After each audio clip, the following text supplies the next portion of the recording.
habang ang unang niyebe ng taglamig ay dahan-dahang bumalot sa nakatagong kubo sa makakapal na kagubatan sa hilagang Minnesota, niyugyog ni Clara Whitaker ang kanyang sanggol na si Mira sa kanyang dibdib.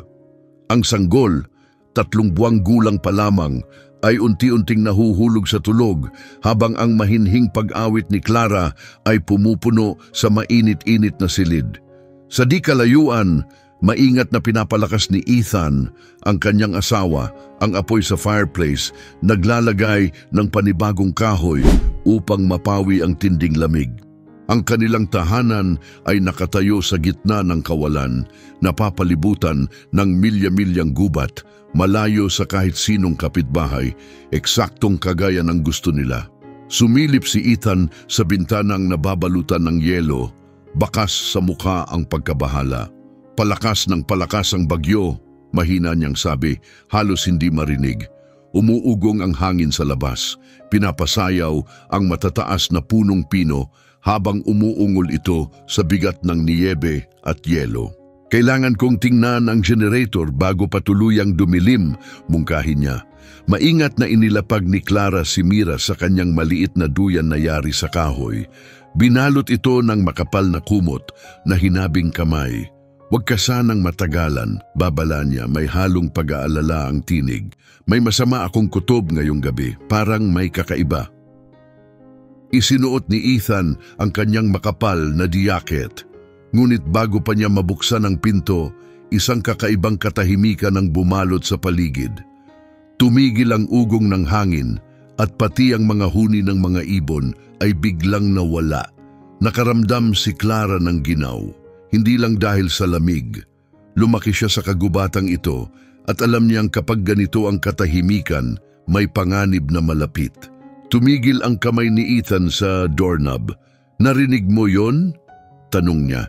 Halos pabulong. Pinakinggan mabuti ni Clara, unay apoy lang ang naririnig niyang pumutok-putok.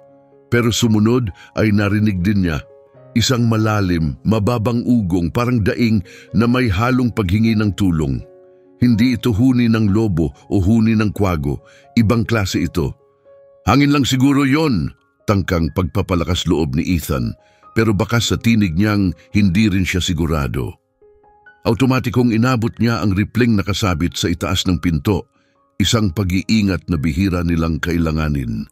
Ngunit bago pa man niya ito mahawakan, isang malakas na kalabog ang yumanig sa dingding ng kubo, sabay silang napatalon. Napagalaw si Mira sa kanyang duyan pero hindi nagising. Isa pang malakas na kalabog ang sumunod. Ngayon ay may kasamang mababang ungol, walang duda, tunog iyon ng oso. Bumilis ang tibok ng puso ni Clara habang dali-daling lumapit sa bintana. Ang kanyang nakita ay naghatid ng matinding takot. Sa gitna ng umiikot na niyebe, isang dambuhalang oso ang tumindig sa 2 paa. Ang isang malapad na paa nito'y nakapatong sa gilid ng kanilang kubo. Ngunit hindi ito nag-iisa. Nasa tabi nito ang 2 batang oso, mga anak nito, na halatang nahihirapan sa lamig ng taglamig. Ethan! Halos pabulong ang tinig ni Clara habang nakatitig pa rin. May inang oso sa labas, kasama ang mga anak niya. Lumapit si Ethan at namutla ang kanyang mukha. At may isa pa, sabi niya, sabay turo.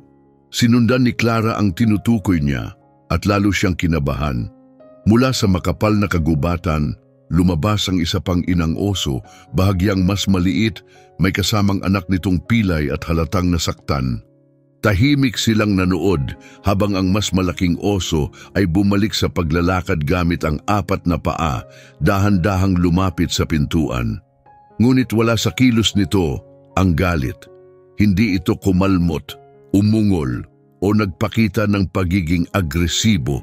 Sa halip na upo ito sa porch na nababalutan ng niebe, ang mga anak nitong sumiksik sa kanya para sa init, ang mga matay nakatuon sa pintuan, tila naghihintay, parang humihingi ng pahintulot na makapasok. Lumapit ang 2 oso, inalalayan ng pilay na anak para makaupo sa tabi ng iba. Doon sila nanatili, isang tahimik, matiising pagtitipon sa harapan ng kanilang kubo. Anong gusto nila? Nanginginig ang tinig ni Clara habang kumapit kay Ethan. Bago pa siya makasagot, napaiyak si Mira mula sa kanyang duyan. Ang tunog ay kumalat sa loob ng kubo, bumasag sa katahimikan ng gabi. At bigla, may hindi inaasahang nangyari. Natuon ang mga tainga ng malaking oso sa tunog, bahagyang lumingon ang ulo. Umungol ito ng banayad at malambing, isang tunog na kahawig ng iyak ng sanggol. Napuno ng matinding pagkaunawa ang puso ni Clara. Hindi lang basta mga hayop na naghahanap ng silong ang nasa labas. Hindi. May dahilan kung bakit sila narito, isang bagay na lampas pa sa simpleng kaligtasan. Ethan, halos bulong na muli ang tinig ni Clara, hindi inaalis ang tingin sa mga oso. Sa tingin ko, kailangan nila tayo. Lalong humigpit ang hawak ni Ethan sa gilid ng bintana, namuti ang kanyang mga kamao. Clara, mababangis na hayop sila. Naiintindihan mo ba talaga ang sinasabi mo?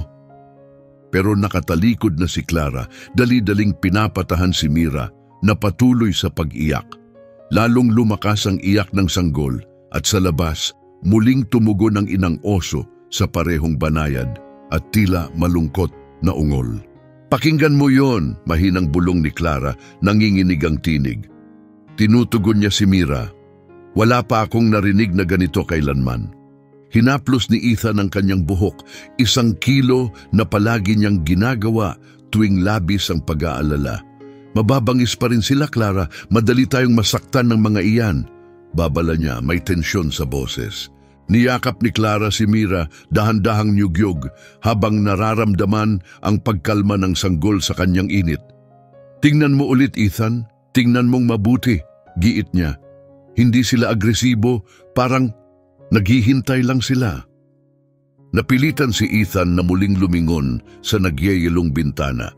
Lumakas pa ang pag-ulan ng niyebe, ang malalaking tipak ay umiikot sa hangin, ngunit bakas pa rin ang madidilim na hugis ng mga oso. Magkakatabi pa rin sila, tahimik at hindi gumagalaw sa gitna ng puting tanawin. Ang isa sa mga anak, ang pinakamaliit, ay napaungol ng mahina habang sinubukang tumapak gamit ang nasugatang paa, pero agad na umatras na may daing na masakit. Yumuko ang mas maliit na inang oso. Dahan-dahang dinilaan ang sugatang binti ng anak, puno ng pag-aalaga. Nasaktan yung anak, mahina ring sambit ni Clara, lumapit kay Ethan habang karga pa rin si Mira. At ang payat nila, dagdag pa niya, dapat natutulog na sila sa lungga ngayon, pero heto sila lumalakad sa gitna ng bagyo. Bahagyang lumambot ang tingin ni Ethan. Maaaring nasira ang lungga nila, siguro dahil sa bagyo o baka dahil sa mga mangangaso. Isang matalim at malayong putok ang umalingaw-ngaw sa katahimikan ng kagubatan, isang putok ng baril. Napayuko ang mga oso, nagdikit-dikit palalo at automatikong tinakpan ng mga ina ang kanilang mga anak. Mga mangangaso, mariing sabi ni Ethan, puno ng galit ang tinig, at wala pa sa tamang panahon. Nanikip ang dibdib ni Clara sa galit, matagal nang tapos ang panahon ng pangangaso.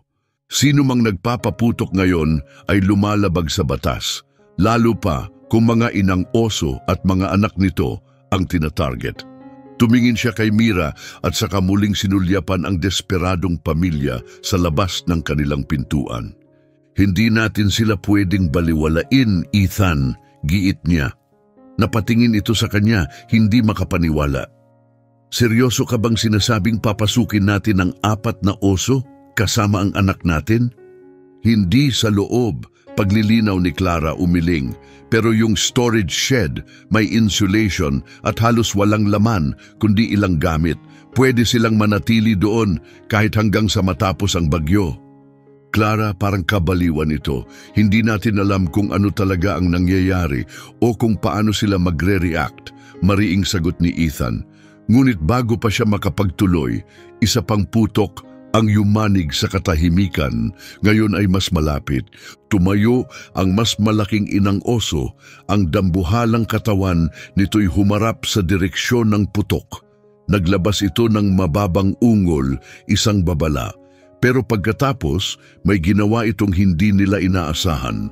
Lumapit muli ito sa kubo, bahagyang tinulak gamit ang ilong ang isa sa mga anak nito, pilit na pinapausad. Dahan-dahang lumapit ang anak sa pintuan, ang maliit na katawan nito'y sumiksik sa pinto. Pagkatapos, ginawa ng inang oso ang isang bagay na di masukat sa isip, yumuko ito, parang yumuyuko at tuwirang tumingin sa bintana kung saan naroon si Clara. Nakikiusap siya, bulong ni Clara, halo ang pagkamangha at lungkot sa tinig. Ethan, humihingi siya ng tulong para sa mga anak niya. Tumahimik sila hanggang sa wakas ay napabuntong hininga si Ethan, bahagyang lumundo ang mga balikat, tanda ng pagsuko. May hiwalay na pasukan ng shed sa likod. Subukan kong akayin sila papunta roon at buksan ng hindi masyadong lalapit. Naramdaman ni Clara ang matinding ginhawa. "Salamat," mahinang sabi niya habang marahang pinisil ang braso ni Ethan. "Pero kayo ni Mira, manatili kayo sa loob," mariing bilin ni Ethan. "Ilock mo ang mga pinto at kung may mangyaring masama, tumawag ka sa ranger station at lumabas ka sa likuran." Tumango si Clara, bagaman sa puso niya'y alam niyang wala namang masamang balak ang mga oso. Habang naghahanda si Ethan na lumabas, isinusuot ang makakapal niyang guwantes at inaayos ang headlamp sa kanyang noo, bumalik si Clara sa bintana. Patuloy ang pagbagsak ng mabigat na niyebe, umiikot sa hangin at tinatakpan ang mga oso ng makapal at puting sapin. Nakatabi sa ina nito ang sugatang anak, nanginginig sa sakit. Ang dalawa pa'y nangangatog, nagsisiksikan sa isa't isa para sa init. Kaunting oras na lang ang natitira para sa kanila. Pinanood ni Clara habang binubuksan ni Ethan ang pintuan sa likuran. Sa kanyang mga bisig, umuungol si Mira ng mahina, may kasamang bahagyang pagngiti sa tinig. At sa labas, iniangat ng mas malaking inang oso ang ulo nito.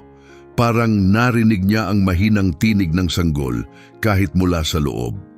Nagtagpo ang tingin ni Clara at ng oso sa pamamagitan ng bintana at sa sandaling iyon, nakaramdam siya ng kakaibang koneksyon, isang tahimik na pag-unawa sa pagitan ng dalawang ina, kapwa nagsusumikap, protektahan ang kanilang mga anak sa isang malupit at mapanganib na mundo. "Mag-ingat ka, Ethan!" sigaw niya, halatang tensyonado ang boses. Lumabas na si Ethan sa niyebeng umiikot, agad na tinamaan ng malamig na hangin ang kanyang mukha. Maingat siyang kumilos, sinusundan ang gilid ng kubo upang hindi mawala sa direksyon. Ngunit pagliko niya at humarap sa mga naghihintay na oso, dumaluyong ang likas na takot sa kanyang katawan. Iba ang magbasa tungkol sa mga oso o panoorin sila mula sa bintana kaysa sa tumayo ng ilang hakbang lang ang layo sa dalawang inang oso at mga anak nila. Sumisigaw ang kanyang mga instincts na tumakbo palayo pero nanatili siyang nakatayo kahit pa iniangat ng mas malaking inang oso ang ulo nito at naamoy siya. Nagtagpo ang mga mata nila ni Ethan. Madilim, matalino ang mga mata ng oso, puno ng kamalayang tila tao. Napigil ang kanyang hininga, isang maling galaw at pwede nang maging trahedya ang sandaling iyon. "Dahan-dahan lang," bulong niya, hindi sigurado kung kinakausap ba ang oso o pinapakalma ang sarili. "Nandito ako para tumulong." Sa kanyang pagkamangha, dahan-dahang yumuko ang dambuhalang oso, muling tumayo sa apat na paa. Sa di kalayuan, nanatiling alerto ang mas maliit na inang oso, yakap pa rin sa kanyang sugatang anak. Hindi inalis ang tingin kay Ethan. Dahan-dahan siyang umabante, iniunat ang kamay papunta sa direksyon ng shed sa likod ng kanilang bakuran. "Dito," bulong niya, batid na walang ibig sabihin ang kanyang salita sa mga hayop, pero umaasang mauunawaan nila ang kilos niya. Bahagyang tumagilid ang ulo ng mas malaking oso, saka tumingin sa kanyang mga anak. Matapos ang mahabang katahimikan, tinulak niya ang mga ito gamit ang kanyang ilong, hinihikayat na bumangon. Sinubukang tumayo ng sugatang anak, ngunit napaungol ito sa sakit habang pilit iniaangat ang sarili. "Tara na," Mahinang sambit ni Ethan, lumapit pa ng kaunti patungo sa shed. Hindi malayo. Sa kanyang paniniwala, nagsimulang sumunod ang mga oso. Hindi sila nagmadali, hindi sila umatake, kundi dahan-dahang gumalaw, maingat ang bawat hakbang na natiling malapit sa kanilang mga anak. Inakay sila ni Ethan palibot sa kubo, ang puso'y mabilis ang tibok sa bawat hakbang. Paulit-ulit siyang lumilingon, sinisiguradong sumusunod pa rin sila, ngunit pinananatili ang ligtas na distansya. Sa loob ng kubo, nakatayo si Clara sa bintana ng kusina, si Mira ay yakap pa rin. Mabilis ang tibok ng kanyang puso habang pinapanood si Ethan, ang kanyang asawa, na naglalakad sa niebe kasama ang 4 na oso sa likuran. Isang imposibleng tanawin, parang panaginip o eksena sa isang kwentong pambata. Pagdating sa shed, nagmamadaling hanapin ni Ethan ang susi, nanginginig na ang kanyang mga daliri sa ginaw. Huminto ang mga oso ilang yarda ang layo, tahimik na naghihintay. Sa wakas, nabuksan niya ang pinto at isinantabi ito. Maingat na lumapit ang mas malaking oso, naamoy ang hangin sa loob ng shed. Matapos ang isang sandaling pag-aalinlangan, pumasok ito sa loob, kasunod ang kanyang mga anak. Nag-alinlangan ang mas maliit na ina, pilit nilalabanan ang takot at likas na pag-iingat. Umiyak ng mahina ang sugatang anak nito, sumandal sa kanyang ina. Ayos lang, mahinang sambit ni Ethan, matatag pero banayad ang boses. Ligtas na kayo dito, parang naintindihan ng mas maliit na oso ang lahat. Dahan-dahan itong pumasok sa loob ng shed. Ang pilay niyang anak ay siksik pa rin sa kanyang tagiliran. Iniwan ni Ethan na bahagyang bukas ang pinto, hindi para ikulong sila, kundi upang protektahan sila mula sa nagngangalit na bagyo sa labas. Tumalikod siya at dali-daling bumalik sa kubo, kalahating inaasahan na makarinig ng kaguluhan mula sa shed. Pero ang tanging narinig niya ay ang walang humpay na ugong ng hangin. Talagang pumasok sila, hingal ni Clara, halatang magkahalo ang ginhawa at pagkabigla habang nililinis ni Ethan ang niebe mula sa kanyang bota. Pumasok nga, tumango si Ethan, tila hindi pa rin makapaniwala. Parang alam nilang gusto kong tumulong. Mabilis na inihiga ni Clara si Mira sa kanyang bassinet at nagsimulang magtipon ng mga gamit. Mga lumang kumot, isang lalagyan ng tubig, at isang maliit na pouch ng pinatuyong berries na naipon nila bago ang taglamig. Malamang gutom at uhaw na sila, paliwanag niya. Napansin ang nagtatakang ekspresyon ni Ethan. Clara, seryoso ka bang lalabas ka pa? Tutol ni Ethan. Hindi natin sila pwedeng pabayaan ng ganito. Nasugatan yung anak, sagot niya habang kinukuha ang maliit na first aid kit. Litaw ang determinasyon sa kanyang kilos. Clara, hindi ito mga squirrel o usa. Mga oso ito. Mga nangungunang mandaragit. Babala ni Ethan, tensyonado ang tinig. Marahang inilagay ni Clara ang kamay sa braso niya, tinitigan ito sa mata. Mga ina rin sila, Ethan. Gaya ko, pumunta sila dito dahil kailangan nila ng tulong. Bubuka pa sana ng bibig si Ethan para sumagot. Pero isang matalim na putok ng baril ang muling umalingaw-ngaw. Ngayon ay mas malapit pa. Umiyak si Mira at agad siyang binuhat ni Clara. Banayad na niyugyog upang patahanin. Palapit na ang mga mangangaso. Maring sambit ni Ethan, nangingibabaw ang galit sa kanyang mukha. Kapag nalamang nasa lupa natin ang mga oso, poprotektahan natin sila, buong tapang na tugon ni Clara. Sa pagkakataong ito, hindi na siya pinigilan ni Ethan. Kinuha niya ang rifle, hindi para saktan ang mga oso, kundi para takutin ang sinumang lalapit. Magkasama silang naghanda sa lamig, binalot ni Clara si Mira sa kanyang dibdib sa ilalim ng makapal na jaket. Tila kontento si Mira, payapa at mainit sa yakap ng ina. Paglabas nila, tumama agad sa kanilang mukha ang malupit na hangin at sayaw ng niebe ang bumalot sa paligid. Si Ethan ang nanguna, nakasabit ang rifle sa balikat. Pagdating sa shed, dahan-dahang binuksan ni Ethan ang pinto. Sa loob, nagsisiksikan ng mga oso sa malayong bahagi, isang kumpol ng maiitim na balahibo. Nakaalerto ang mga inang oso, nakatingin sa pintuan, habang ang mga anak ay sumisiksik sa pagitan nila para sa init. Dinidilaan ng sugatang anak ang kanyang paa, halatang nasasaktan. "Dumikit ka lang sa likod ko," mahinang sabi ni Ethan, lumalapit ng maingat. Naglabas ng mababa at mabigat na tunog ang mas malaking oso. Isang babala, hindi galit na ungol, pero malinaw ang mensahe.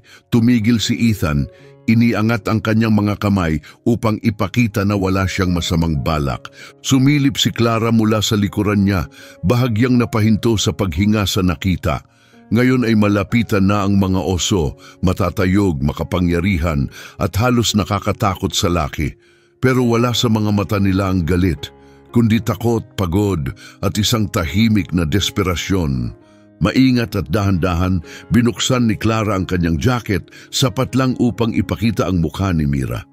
Gumalaw ng bahagya ang sanggol, kumurap-kurap ang mata bago dumaan sa isang maliit na hikab.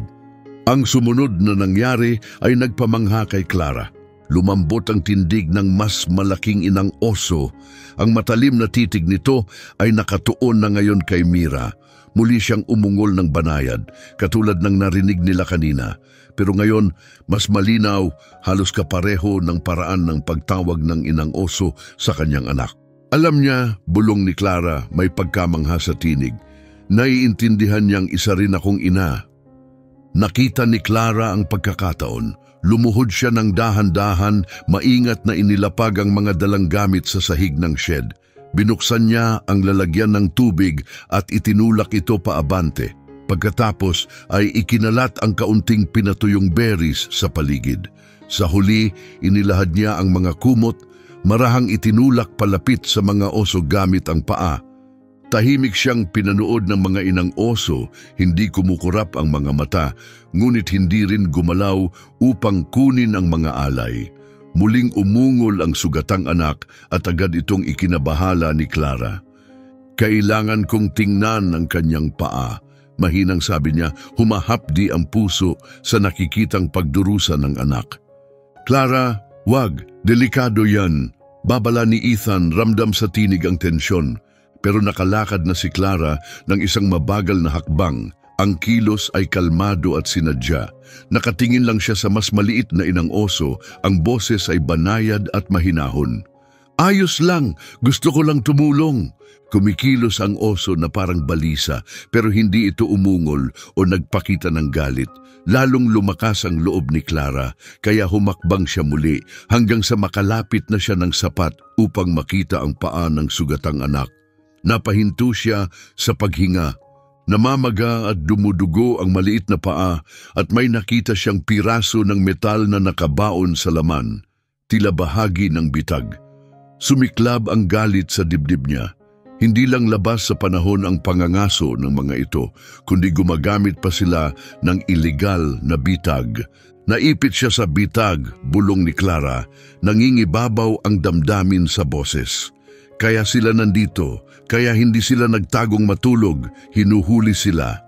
Parang tugon sa kanyang sinabi, yumuko ang mas maliit na inang oso.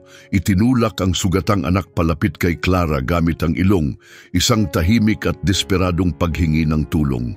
Nagtagpo ang tingin nila ni Clara at sa malalim at madilim nitong mga mata, nakita niya ang isang bagay na hindi niya kailanman makakalimutan. Katalinuhan, pagdurusa at isang malinaw na pakiusap.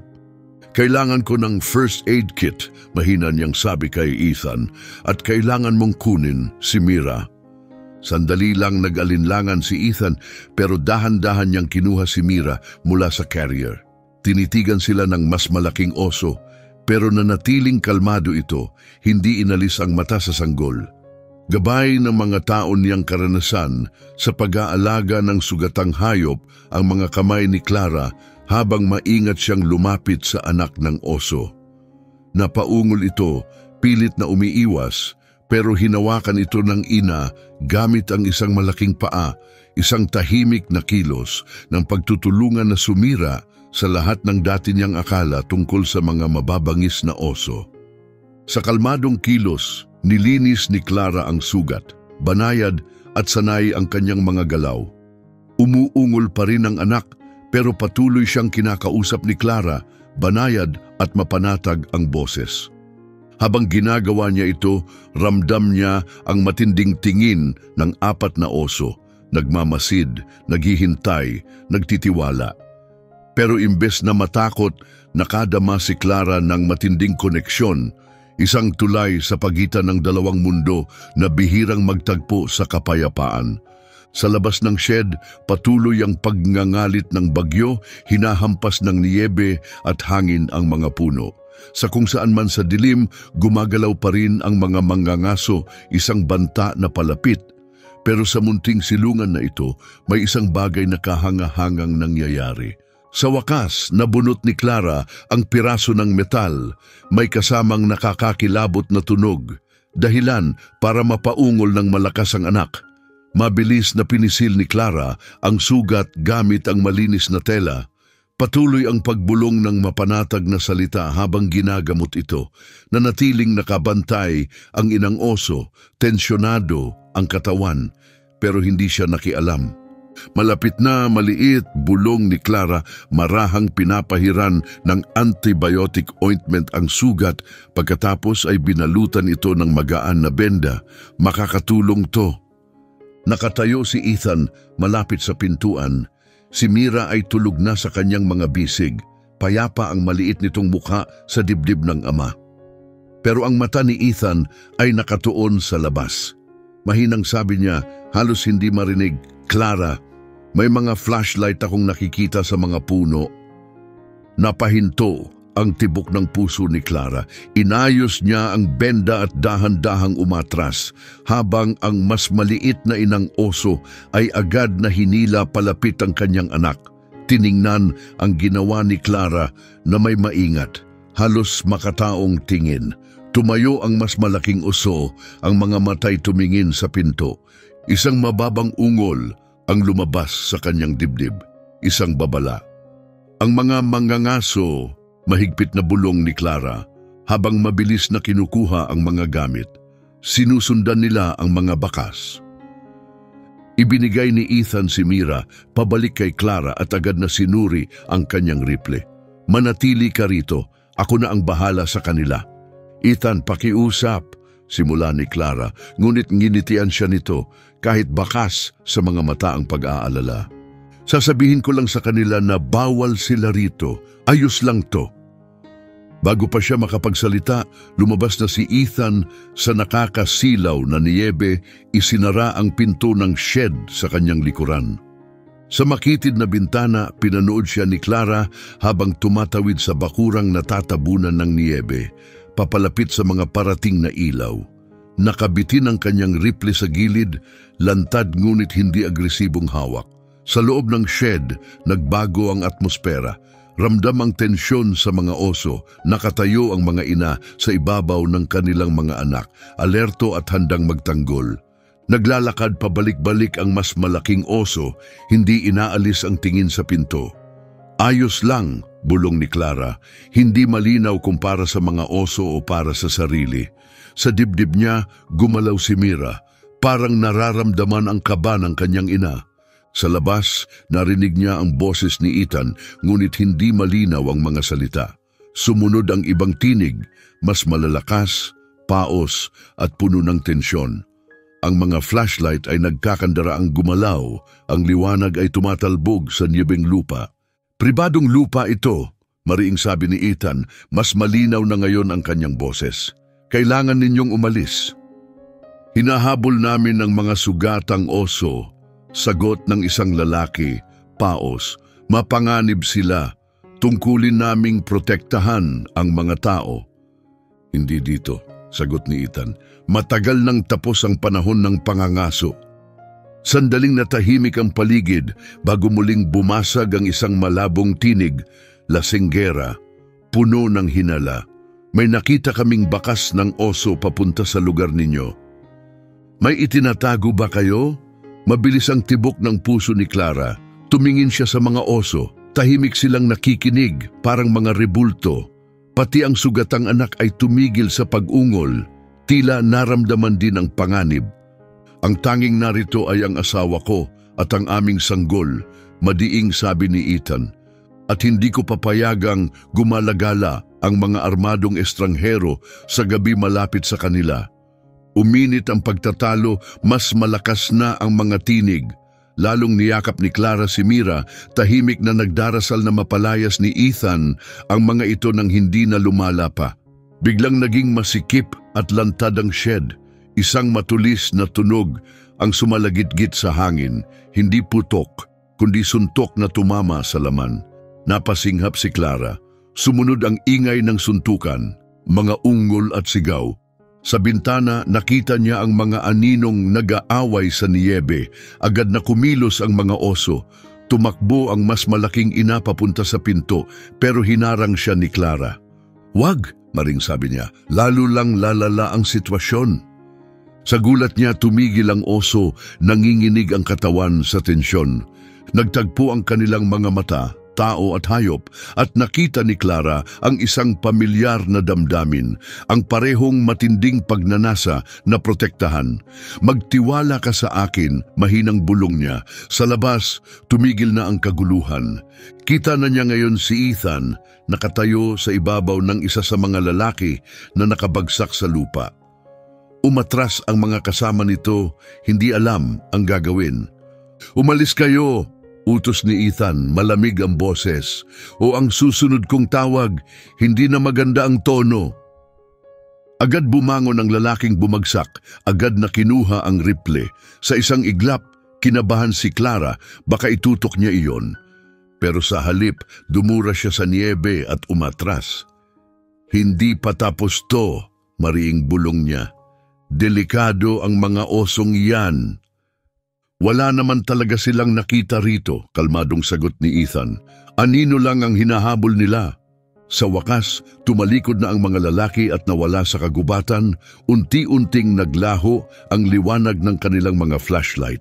Saka palang bumalik si Ethan sa shed, mabigat ang mukha at may dugo na tumutulo mula sa sariwang sugat sa kanyang kilay. "Okay ka lang ba?" tanong ni Clara pagpasok niya. "Gasgas lang," sagot niya habang hinawakan ang noo na bigla sa dugong nakita sa kanyang mga daliri. Wala na sila, pansamantala, pero maaaring bumalik sila at may kasama na. Bahagyang kalmado na ang mga oso pero nanatiling alerto. Pinagmamasdan ng sugatang anak ang nabindahang paa, tila nagtataka, habang ang iba ay tila sinusuri si Ethan. May bakas ng pag-aalala sa kanilang mga titig. "Dapat tayong tumawag sa ranger station," mungkahi ni Clara. "I-report ang illegal hunting." Tumango si Ethan pero bakas ang pag-aalinlangan. "Kahit gawin natin yon, anong magagawa nila? Hindi nila pwedeng ilipat ang mga oso sa gitna ng snowstorm at kung malaman nilang tinago natin sila." Hindi na niya itinuloy. Alam nilang pareho ang panganib. Ang pagtulong sa mababangis na hayop, lalo na sa mga predator, ay pwedeng magresulta sa mabibigat na parusa. "Hindi natin sila pwedeng paalisin," giit ni Clara, "hindi habang hinahanap pa sila ng mga manggangaso." Habang pinag-uusapan nila ang mga opsyon, isang mahinang tunog ang pumukaw sa kanilang atensyon. Muling lumapit ang mas malaking inang oso, ngayon ay may di inaasahang lambing sa kilos.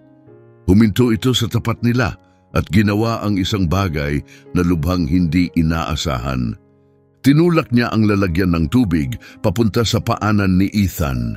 Napaka-intensyonado ng kilos, halos makatao, kaya't napatingin na lamang silang dalawa.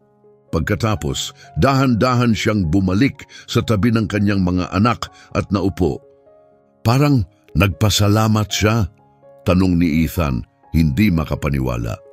Tumango si Clara, pilit inaarok ng kanyang makaagham na isipan ang nakita. "Sa palagay ko, oo." Nanatili pa silang sandali, tahimik na pinagmamasdan ang mga oso. Uminom ang mga ina mula sa lalagyan, salit-salitan, sa katinulungan ang kanilang mga anak. Kumain din sila ng pinatuyong berries, dahan-dahan, parang alam nilang kailangang tipirin ito. Nang sa wakas ay lumabas sina Clara at Ethan mula sa shed, sinigurado nilang ligtas at bahagyang nakabukas pa rin ang pinto. Humupa na ang bagyo, dahan-dahan na lang ang pagbagsak ng niyebe at ang mga bituin ay sumilip mula sa maninipis na ulap. Bumalik sila sa kubo, pinatulog si Mira at nilinis ang sugat ni Ethan. Wala halos nagsalita, mabigat ang dalang emosyon ng gabi. "Anong gagawin natin bukas?" tanong ni Ethan sa wakas. Binasag ang katahimikan. Tumingin si Clara sa direksyon ng shed na ngayon ay tila aninong bahagi na ng gabi. "Tutulungan natin sila," mahina niyang sabi, "hanggat kailangan nila tayo." Hindi na tumutol si Ethan. Matapos ang lahat ng nakita niya, nauunawaan niyang may kakaibang nangyayari. Isang bagay na mahirap ipaliwanag pero malinaw na karapat-dapat igalang.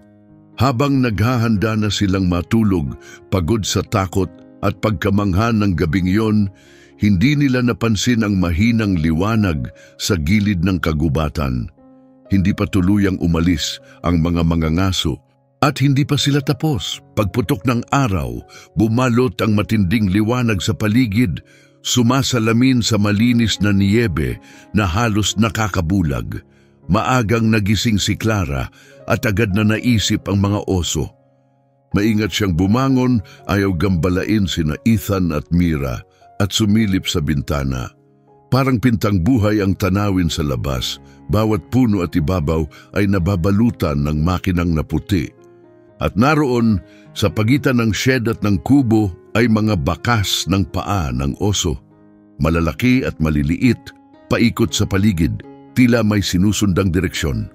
Mabilis siyang nagbihis at lumabas.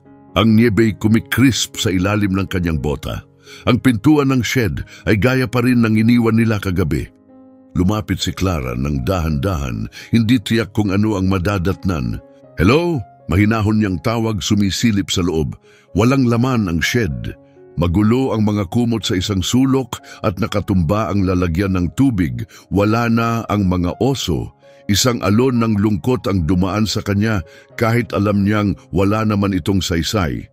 Ligaw sila sa kalikasan. Mas mabuti nga sigurong umalis na sila, sana patungo sa mas ligtas na lugar. Pero nang paalis na siya, may napansin siyang kakaiba sa pader ng shed. Lumapit siya sa mga kahoy na tabla, medyo kumukurap ang mata. May mahahaba at malalalim na gasgas sa kahoy. Pero hindi ito basta-basta kalmot. May malinaw itong ayos. 5 tuwid na guhit magkakatabi. Sa ilalim, isang magaspang na bilog. At sa tabi nito, isang payak ngunit malinaw na guhit ng isang kubo. Inabot ni Clara ang mga ukit, nanginginig ang mga daliri. Hindi ito basta kalmot, may layunin ito. Isa itong mensahe. "Ethan!" sigaw niya habang lumalabas ang boses sa malamig na hangin. "Halika, bilis!" Sumilip si Ethan sa pintuan ng kubo, karga si Mira na nakabalot pa rin ng mahigpit. "Anong nangyari? Wala na sila?" "Oo, pero tingnan mo ang iniwan nila." Pumasok si Ethan sa shed. Nang masdan niya ang mga marka, nagbago ang kanyang mukha mula sa pagkalito tungo sa biglang pagkaunawa. "Yan ba, mapa?" "Sa tingin ko," sagot ni Clara, "yung 5 linya, baka kalsada o batis. Yung bilog, baka isang lugar. At yung kubo, tayo yan." "Gusto mong sabihing mga oso ang gumawa nito?" May halong duda ang boses ni Ethan, pero hindi na niya inalis ang tingin sa mga ukit. "Hindi ko alam kung paano pa ito ipapaliwanag," sagot ni Clara. "Masyado itong eksakto para tawaging aksidente lang." Sabay nilang pinag-aralan ang mga marka, pilit inuunawa ang kahulugan. Maaring ang 5 guhit ay kumakatawan sa logging road sa silangan. Tumatawid ito sa isang ilog ng 5 beses. "Kung iyan ang daan na iyon," dahan-dahang sabi ni Ethan, "at ang bilog ay palatandaan ng isang lugar." "May luma tayong quarry roon," naalala ni Clara. "Matagal ng abandonado, malalalim na hukay, mabatong mga kuweba. Perpektong lugar para sa lungga," dagdag ni Ethan. Nagkatitigan sila, pareho ng nauunawaan. Hindi lang para sa init o silong sa panganib ang dahilan ng paglapit ng mga oso. Pumunta sila sa mga taong ito dahil may dahilan. At ngayon, ipinapakita nila kung saan sila nakatira. Bakit nila gagawin yon? Mahina ang tanong ni Ethan. Bakit nila tayo dadalhin sa lungga nila? Bago pa man makasagot si Clara, isang tunog ang sumingaw mula sa di kalayuan, mga makina, parami ng parami habang lumalapit. Lumabas sila at nakita ang isang mahabang hanay ng mga ATV at snowmobile na bumubulusok sa kalsadang gubat. Mga 6 o 7 sasakyan, bawat isa ay may sakay na armadong lalaki. Ang mga mangangaso, bulong ni Ethan, may kasama na silang iba. Nanikip ang dibdib ni Clara sa takot. Maaaring umalis na ang mga oso sa shed pero hindi sila malayo. Hindi kung naglaan pa sila ng oras para mag-iwan ng mensahe. Malapit pa rin ang mga oso, lantad sa liwanag ng araw, halos walang taguan maliban sa kanilang lungga. At ngayon, parating ang mga lalaki, armado at walang tigil. Kailangan natin silang balaan, mariing sabi ni Clara. Tiningnan siya ni Ethan. Balaan ng mga oso? Clara, paano natin gagawin yon? Papunta na siya sa kubo. Hindi ko alam, pero nagtiwala sila sa atin, sapat para ipakita kung saan sila nakatira. Hindi natin pwedeng hayaan silang mahuli. Sa loob, mabilis siyang naghanda, mas maraming benda para sa sugatang anak, pagkain, tubig at mapa. Sumunod si Ethan, hawak pa rin si Mira, bakas sa mukha ang pag-aalala. Pupunta ka sa quarry, sabi ni Ethan, na para bang hindi na tanong kundi alam na ang sagot. Kung gamitin natin ang snowmobile, maaabot natin ang quarry bago sila, sabi ni Clara habang isinara ang bag. Baka kaya pa nating ilayo sila sa panganib. O kaya tawagan natin ang mga ranger, i-report ang illegal hunting, hayaan na silang kumilos. Pagdating nila, baka huli na ang lahat. Marahan niyang kinuha si Mira mula sa mga bisig ni Ethan at hinalikan sa pisngi. Hindi kita pinipilit, Ethan, pero kailangan kong subukan. Matagal siyang tiningnan ni Ethan bago napabuntong hininga sa pagsuko. Dalhin natin si Mira kina Helen, sabi niya, tinutukoy ang kapitbahay nilang nakatira ilang milya ang layo. Pagkatapos, sabay tayong pupunta sa quarry. Bumuhos ang ginhawa kay Clara. Hindi niya sinabi pero handa na talaga siyang umalis mag-isa. Salamat.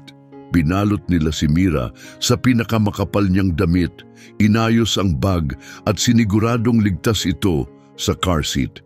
Habang inihahanda ni Ethan ang truck, saglit na tumigil si Clara sa pinto ng shed. Tiningnan niya muli ang kakaibang mga marka. 5 guhit, 1 bilog, 1 kubo, 1 mensahe sa pagitan ng 2 ina.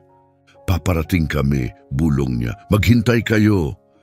Mabagal at baku-bako ang biyahe papunta kina Helen dahil sa niebe. Iniwan nila si Mira gamit ang malabong palusot tungkol sa pagkumpirma ng pinsala mula sa bagyo. Halos 2 oras na ang lumipas nang sila'y makabalik at tumungo sa quarry gamit ang snowmobile. Sa di kalayuan, naririnig pa rin nila ang ugong ng mga makina. Ang mga mangangaso ay patuloy na lumalaganap sa kagubatan. Maingat na minaneho ni Ethan ang snowmobile sa pagitan ng mga puno. Sinusundan ang direksyon na itinuro ng mga ukit sa shed. Mahigpit ang kapit ni Clara. Pinagmamasdan ang paligid para sa anumang senyales ng mga oso. Sa wakas, lumitaw na ang quarry, isang malawak na pilat sa lupa, ang mga gilid nito'y nababalutan ng niebe at ang mga butas sa batong parang madidilim na mata. Pinatay ni Ethan ang makina bago sila masyadong makalapit at naglakad na lamang sila. Ayun, bulong ni Clara, itinuro ang mga bagong bakas sa gilid ng quarry. Nandito sila. Sinundan nila ang mga bakas, laging nakikinig sa anumang tunog ng mga mangangaso. Umabot sila sa isang malapad na bungad sa base ng quarry, bahagyang natatabingan ng mga bato at makapal na halaman. Pumasok ang mga bakas sa loob. Tiningnan siya ni Ethan ng tinging nagsasabing ito'y kabaliwan, pero hindi na siya pinigilan nang lumapit si Clara sa bungad. "Hello?" tawag niya mahinahon. "Nandito kami para tumulong." Ilang segundo ang lumipas, tahimik ang kuweba. Pagkatapos mula sa dilim, muling umalingaw-ngaw ang pamilyar na mababang ungol. Dahan-dahang lumabas ang malaking inang oso. Ang matalim nitong tingin ay tuwid na nakatuon sa mga tao. Sumilip ang kanyang mga anak mula sa likuran, curious pero maingat. "Parating na ang mga mangangaso," mahinang sabi ni Clara. Hindi niya alam kung maiintindihan ng oso ang mga salita, pero umaasa siyang mararamdaman nito ang pagkaapurahan. Inamoy ng oso ang hangin, bahagyang tumagilid ang ulo at may liwanag ng pagkilala sa kanyang mga mata. Bumalik ito sa loob ng kuweba at naglabas ng mahina, buhol na tawag. Sa gulat ni na Clara at Ethan, lumitaw ang mas maliit na inang oso. Ang anak nito'y pilay pa rin, ngunit nakabalot pa sa bendang inilagay ni Clara. At pagkatapos, may gumalaw pa. 3 pang inang oso ang lumabas, bawat isa'y may kasamang mga anak. Kabuuang 5 inang oso at kanilang mga supling. 5 guhit, bulong ni Ethan, tila nawala ng hininga. 5 ina. Lahat ay biglang nagkaanyo sa kanilang isipan. Ang mga osong lumapit sa kanilang kubo ay hindi lang para sa sarili nila.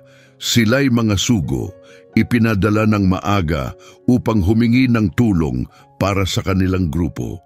Isang grupong hinuhuli labas sa takdang panahon, sinusundan kahit sa panahon ng dapat nilang paghibernasyon.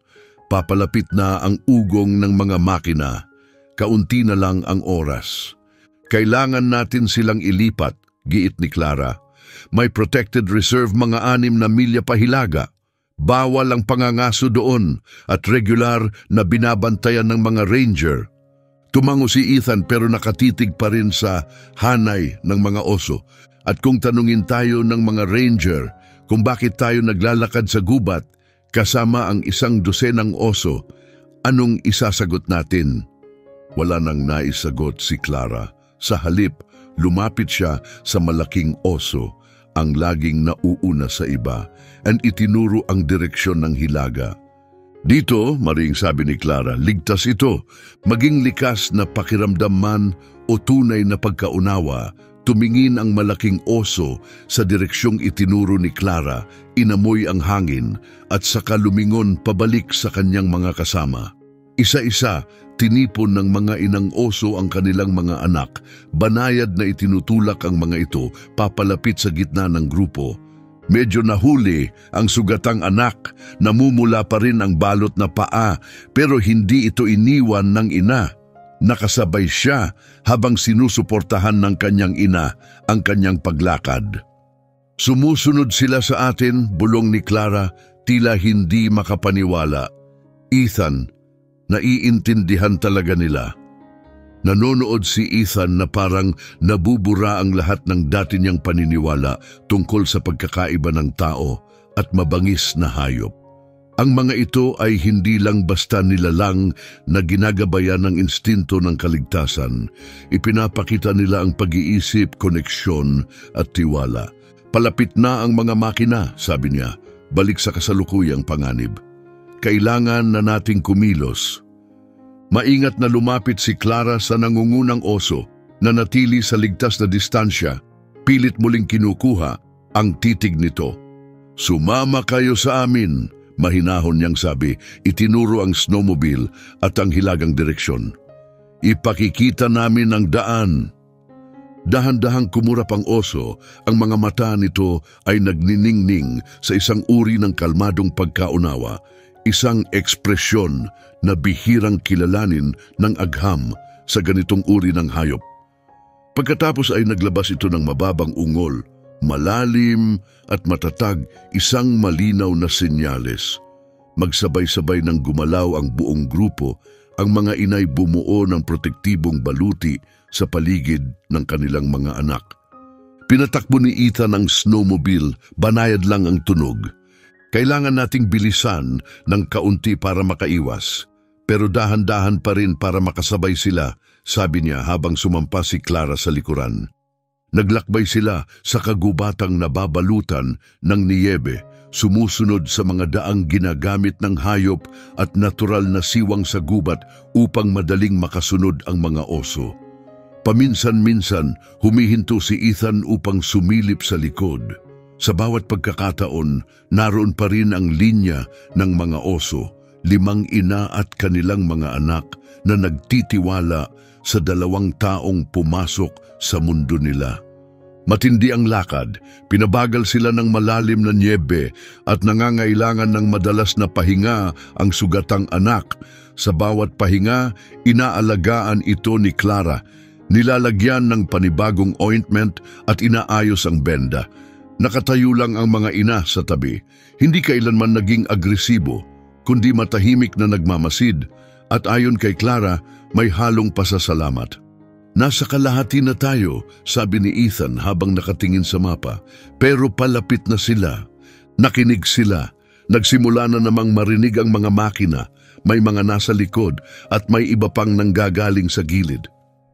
Hinati nila ang grupo, sabi ni Clara.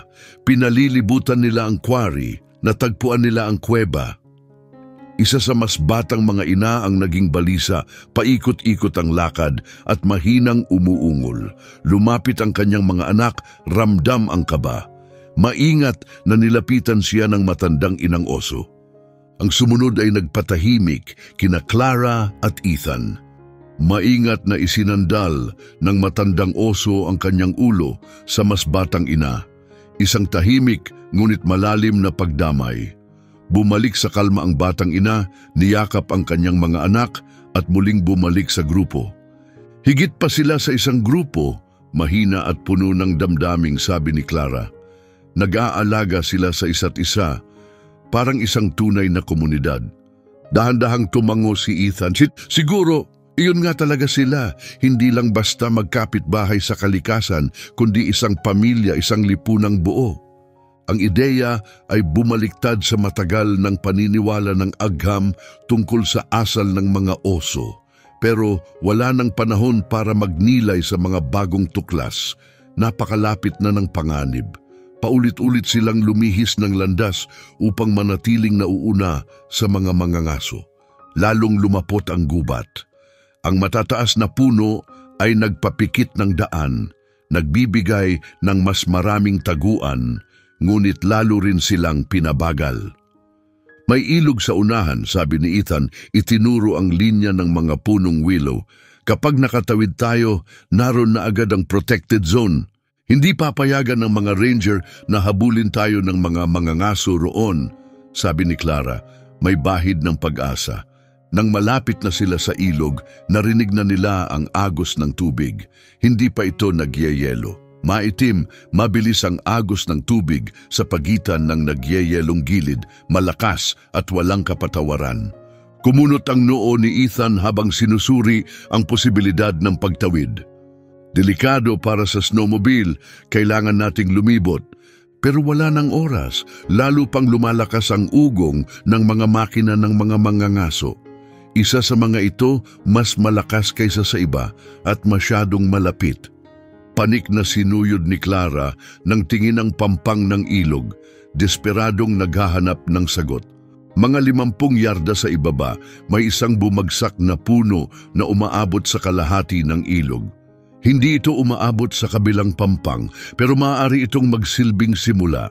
Ayun, turo niya, kung gamitin natin yung puno, baka makatawid tayo mula roon at makahanap ng daan papunta sa kabila. Napansin na rin ito ng nangungunang inang oso. Walang daya, sabi ni Ethan habang lumalapit. Sila mismo ang lumapit sa atin sa gitna ng bagyo. Dinala nila ang sugatang anak. Sila ang nagturo ng daan papunta sa iba. Hindi ito pangkaraniwang asal, wika ni Clara, kalmado ang tinig. Hindi lang sila nabubuhay, nagsusumikap silang makipag-ugnayan. Isang mangangaso, makapal ang balbas at puno ng pag-aalinlangan, ang tumawa ng marahas at dumura sa niebe.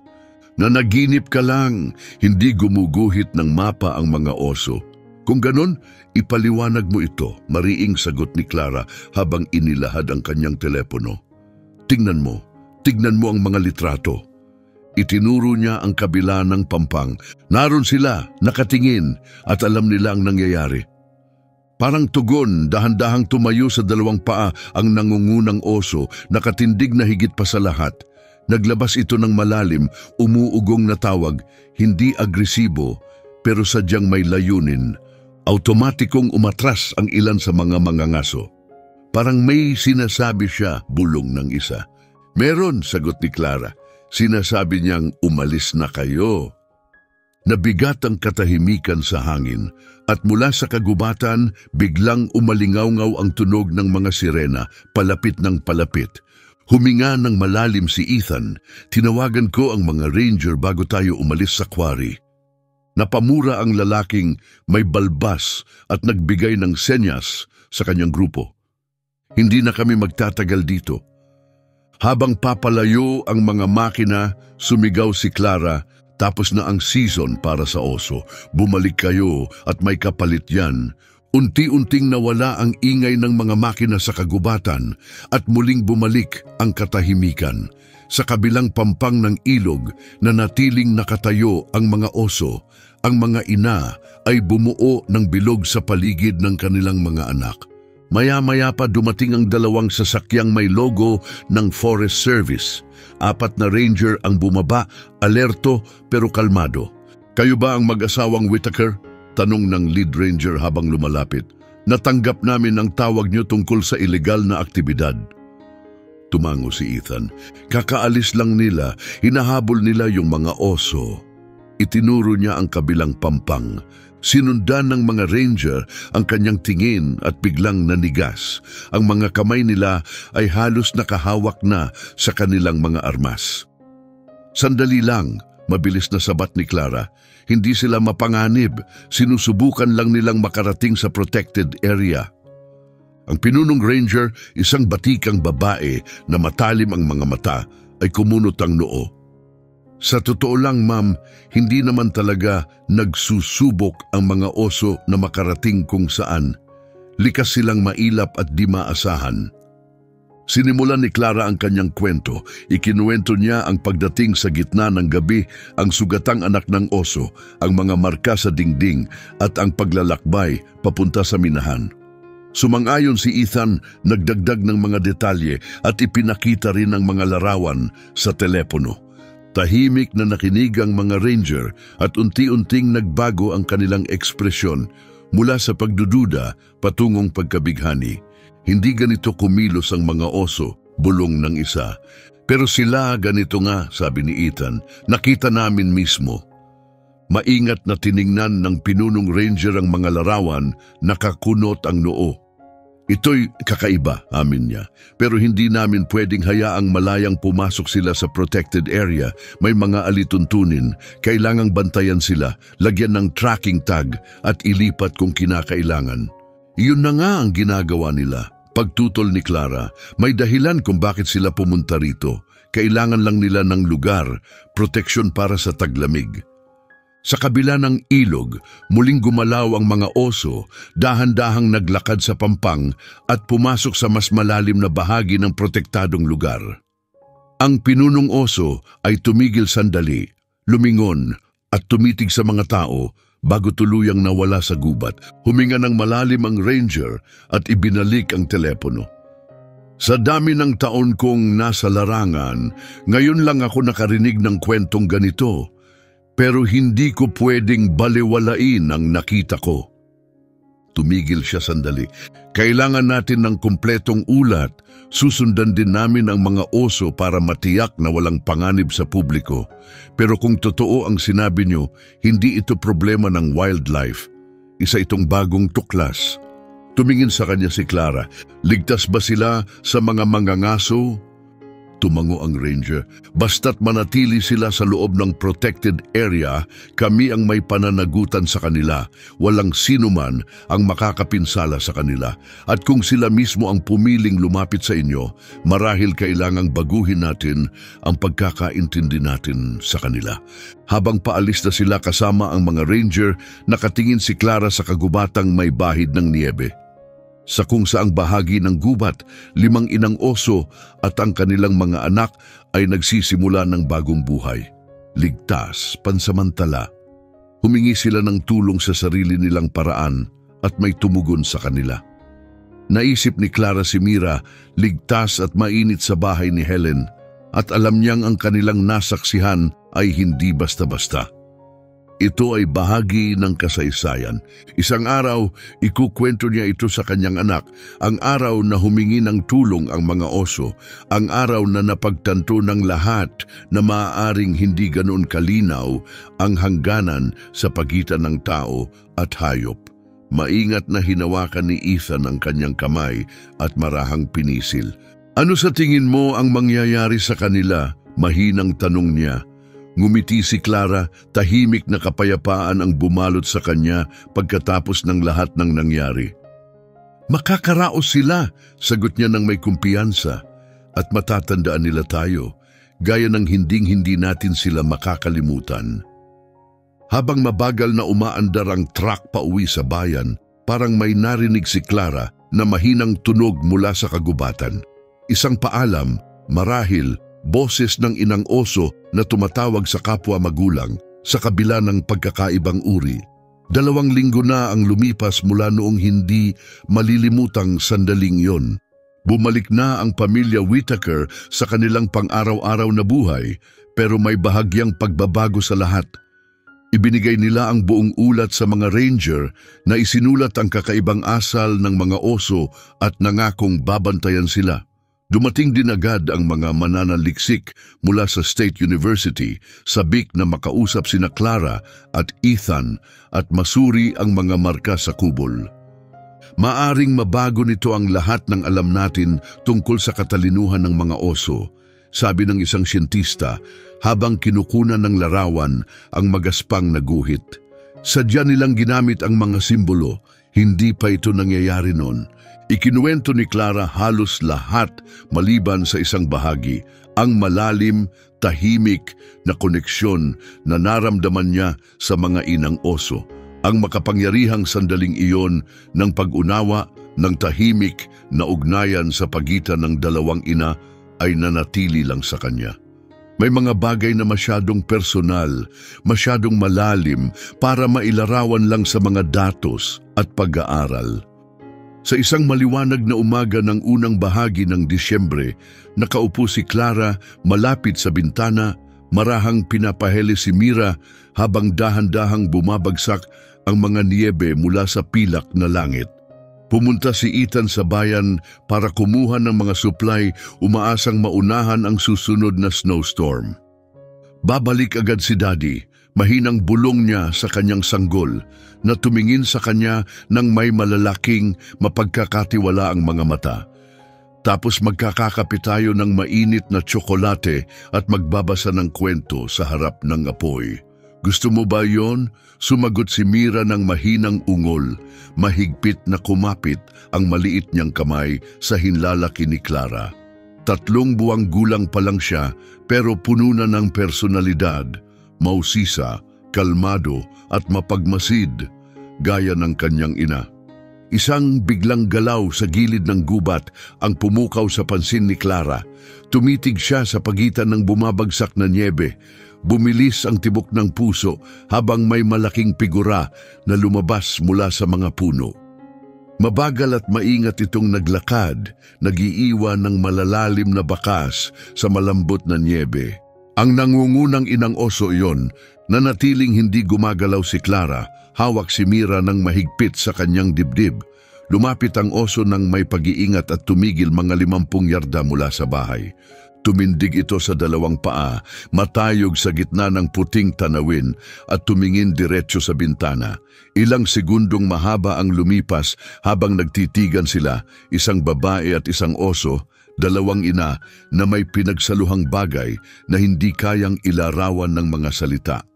Bumaba ang oso sa 4 na paa at naglabas ng mahinang tunog. Lumabas mula sa mga puno ang 2 anak ng oso. Mas malalaki na ngayon at masayang naglaro at nagpagulong-gulong sa niebe. Mabuting binantayan sila ng kanilang ina, itinutulak pabalik kapag lumalayo masyado. Napaluha si Clara sa tahimik na tanawing iyon. Ligtas at masigla ang pamilya, malakas at malaya. Nais ni Clara na lumabas, ipakita kahit paano ang kanyang kasiyahan, iparating sa oso kung gaano siya kasaya sa kanilang muling pagkikita. Pero alam niyang mas mainam na huwag lumapit. Kahit pa may koneksyon sila, kailangan pa rin ng mga mailap na oso ng kanilang espasyo. Biglang lumingon ang oso, tila nakarinig ng hindi marinig ni Clara. Sa ilang sandali lang, tinawag nito ang kanyang mga anak at tahimik na naglaho sa gubat, kasing tahimik ng kanyang pagdating. Ilang minuto lang ang lumipas, dumating na ang truck ni Ethan sa driveway. Binuksan ni Clara ang pinto para salubungin siya. Si Mira ay maayos na nakayakap sa kanyang mga bisig. "Namiss mo sila," sabi niya, sabay kuha ng isang bag mula sa kanyang kamay. "Sino?" tanong ni Ethan. "Yung mga oso, yung ina at ang kanyang mga anak." Lumapit sila sa dulo ng bakuran. Sa tingin ko, gusto lang nilang ipaalam na ayos sila. Napahinto si Ethan habang inaayos ang mga groceries, may halong pagtataka at pag-aalala sa kanyang mukha. "Sa tingin mo babalik pa sila? Ligtas ba yon?" Nag-isip sandali si Clara. "Hindi ko iniisip na lalapit pa sila. Alam nila kung hanggang saan lang. Gusto lang nilang ipakita na buhay pa sila at naaalala pa nila tayo." At tila tugon sa sinabi niya, isang mababang unggol ang umaling-awngaw mula sa gubat, malalim at may tono, humalo sa malamig na hangin. Hindi ito banta, isang paalam. Kinagabihan, habang sila'y komportable nang nakaupo malapit sa apoy, may kumatok sa pinto, ikinagulat nilang dalawa. Binuksan ni Ethan ang pinto at nakita si Ranger Whitlow, ang babaeng namuno sa operasyon ng pagsagip malapit sa ilog. "Pasensya na sa biglaang pagdalaw," sabi niya, habang tinatanggal ang niebe sa kanyang mga bota. "Pwede bang pumasok sandali?" Pinapasok nila siya at inalok ng mainit na kape na tinanggap naman niya ng buong pasasalamat. Pagkatapos ng ilang palitan ng mainit na salita, sinabi na niya ang dahilan ng kanyang pagdalaw. "Sinusubaybayan pa rin namin ang mga osong tinulungan ninyo," anya, hawak ang tasa ng kape. "Naglagay kami ng mga kamera sa paligid ng protected area at nagpapadala ng team kapag pinapayagan ng panahon." "Kumusta na sila?" tanong ni Clara, sabik na sabik. Ngumiti si Ranger Whitlow at unti-unting lumambot ang kanyang mukhang sunog ng araw. Ayos na ayos sila," sagot niya. "May lungga na sila sa silangang bahagi ng protected area. Yung anak na may sugat sa paa, maayos na maglakad ngayon, halos hindi na paika-ika na pabuntong hininga si Clara, hindi na malayang pinipigil pala niya ang kanyang hininga. Napakagandang balita niyan. Pero hindi lang yan ang dahilan ng pagpunta ko." Dugtong ni Whitlow, inilapag ang kanyang tasa at kinuha ang tablet. "May nakuha kaming kakaiba sa mga kamera. Akala ko gusto niyong makita." Pindot niya ang play. Itim puti ang video, medyo malabo, may petsang 3 araw pa lang ang nakalipas. Isang malinaw na bahagi ng gubat ang makikita. Sinisinaga ng liwanag ng buwan sa ibabaw ng niebe. Isa-isang lumabas sa clearing ang 5 inang oso, bumuo ng tila bilog habang naglalaro sa tabi ang kanilang mga anak. "Hindi normal sa mga oso ang ganito," paliwanag ni Whitlow. "Kahit mga inang may anak, kadalasan ay mag-isa lang sila." Nagpatuloy ang video, nagsimulang gumalaw ang mga oso sa isang paraan na para bang may sinusunod na pattern, tumitindig sa likod na paa, sabay-sabay na kumikilos at gumagawa ng mga tunog na tila may kahulugan. "Noong una, akala namin naglalaro lang sila o nagpapakita ng dominansya," paliwanag ng Ranger. "Pero panoorin mo itong mabuti, biglang huminto ang mga oso at sabay-sabay na humarap sa kamera. Lumapit ang inang oso, inamoy ang lente at marahang tinapik ito gamit ang kanyang paa. Pagkatapos, lumingon siya at naglabas ng ilang mahihinang tunog para sa iba. Tahimik na nanood sina Clara at Ethan, labis ang pagkagulat habang nagsimulang kumayod ang mga oso sa niyebe. Isa-isa silang lumapit at tila may sinusulat sa lupa, dahan-dahang bumubuo ng mga hugis. Nang sila'y umurong, nakita sa kamera ang kanilang ginawa, isang perpektong bilog na may 5 maliliit na bilog sa loob.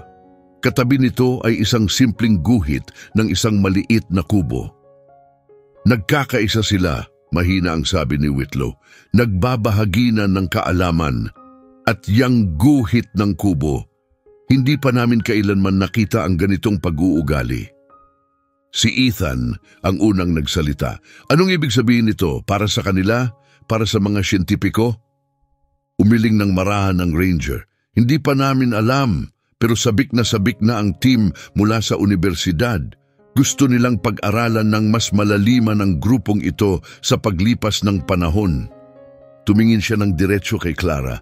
Tinatawag na nila silang Whittaker Bear Family.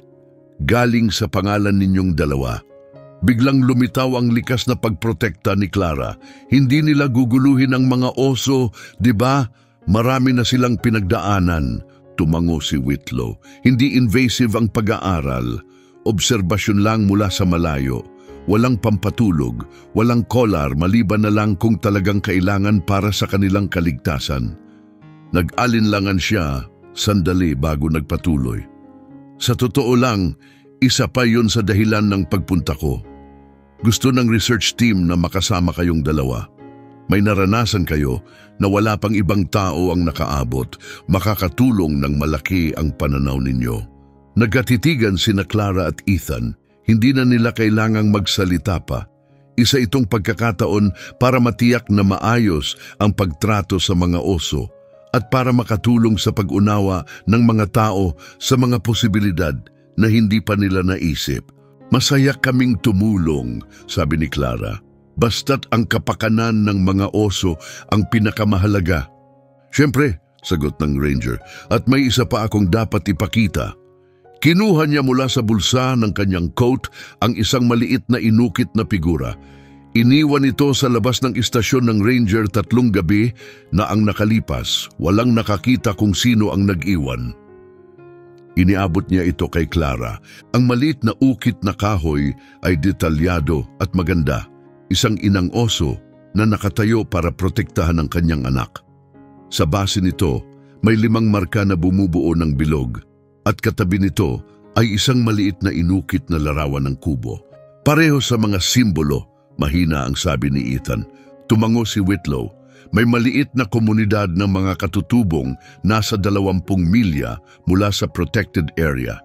May mga kwento silang ipinasa-pasa tungkol sa mga ganitong klase ng oso, mga hayop na may malalim na karunungan na nakakaunawa at minsan ay nakakapag-ugnayan sa mga taong mabait sa kanila.